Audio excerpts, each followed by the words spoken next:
santé, le bien-être et la sexo. C'est sur Europe 1 et nous sommes avec vous depuis 15 heures. Alors pour cette dernière séquence de l'émission, c'est Catherine Blanc qui nous rejoint. Catherine Blanc, sexologue et psychanalyste à Paris. Catherine, aujourd'hui on a reçu cette question par mail d'Isabelle que Jimmy va vous lire. Il adore ça. Je suis un grand lecteur, vous me connaissez très bien. Mon fils de 19 ans enchaîne les conquêtes. Il ne reste jamais très longtemps avec une fille et en fait souffrir quelques-unes. Mon mari dit que ce n'est pas grave. Il faut que jeunesse se fasse, une réaction d'homme. Mais je n'aimerais ça, pas. C'est un petit commentaire de Jimmy, c'est pas dans la question. C'est gratuit. Je suis payé autant pour faire ça. Donc, mais je n'aimerais pas qu'il rentre dans une trajectoire de Don Juan qui ne respecte pas les femmes.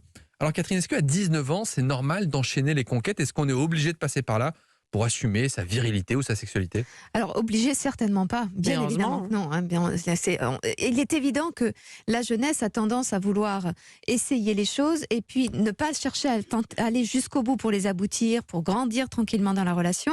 À peine ont-ils essayé quelque chose, et je dis ont-ils, c'est-à-dire les garçons comme les filles d'ailleurs, maintenant, eh bien, tout de suite, ils se carapatent parce qu'ils ne veulent pas rester face à leurs difficultés, face à leurs imprécisions, face à leur timidité. Donc, ils essaient et ils s'en vont. Et du coup, ils maltraitent la personne qu'ils aiment, garçon ou fille. Mais là, en l'occurrence, nous parlons de garçons. Donc, c'est normal au sens de la norme, c'est-à-dire le plus grand nombre a tendance à fonctionner comme ça. Est-ce nécessaire pour grandir et devenir un homme ? La réponse est non.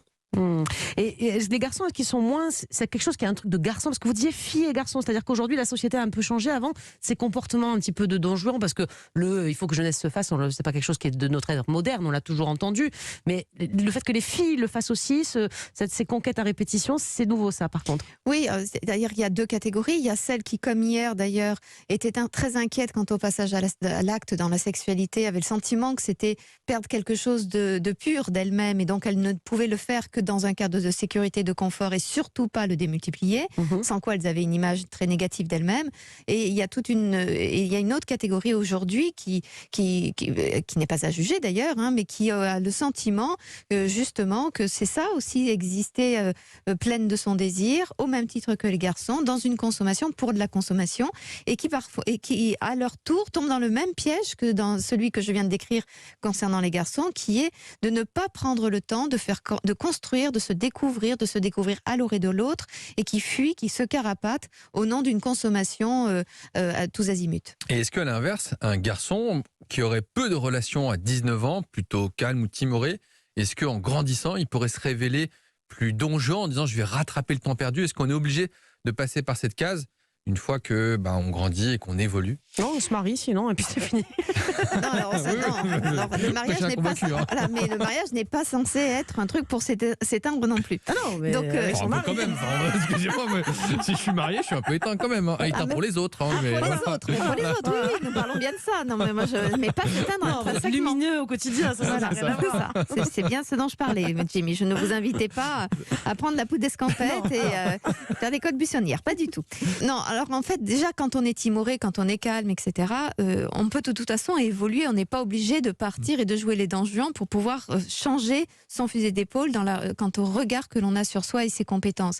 Sauf que souvent, quand on fonctionne comme ça, on n'ose pas ouvrir le champ des possibles, et surtout pas avec la personne qui a été sa partenaire, tout simplement parce qu'elle nous a connus d'une certaine manière, et on n'ose pas changer son regard sur soi, comme si elle ne nous aimerait plus si on était autrement.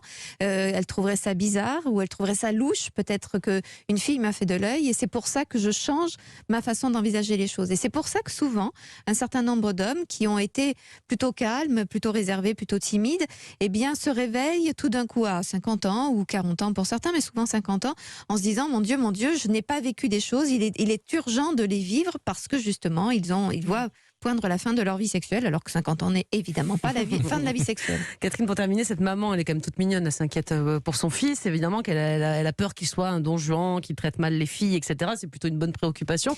C'est souvent les mamans plutôt qui s'inquiètent de ça. Et qu'est-ce vous pouvez lui conseiller finalement par rapport à son fils? Alors, de toute façon, je crois que sa question, elle est intéressante parce que, peut-être elle est en train de défendre un avis personnel de femme vis-à-vis des hommes en général, mais indépendamment de ça, je crois que quand on élève un enfant, on doit lui donner matière à pouvoir être un homme libre. Et un homme libre, c'est certainement pas en aliénant qui que ce soit, et donc l'autre sexe en l'occurrence. Une bonne personne aussi. Voilà, et donc c'est d'être une personne qui peut se regarder dans la glace. Et donc à ce titre, sa réflexion est une réflexion intéressante, et la réflexion du papa est une réflexion intéressante dans le sens du conflit du couple, et pas que ce soit légitime. Merci beaucoup Catherine pour tous ces conseils.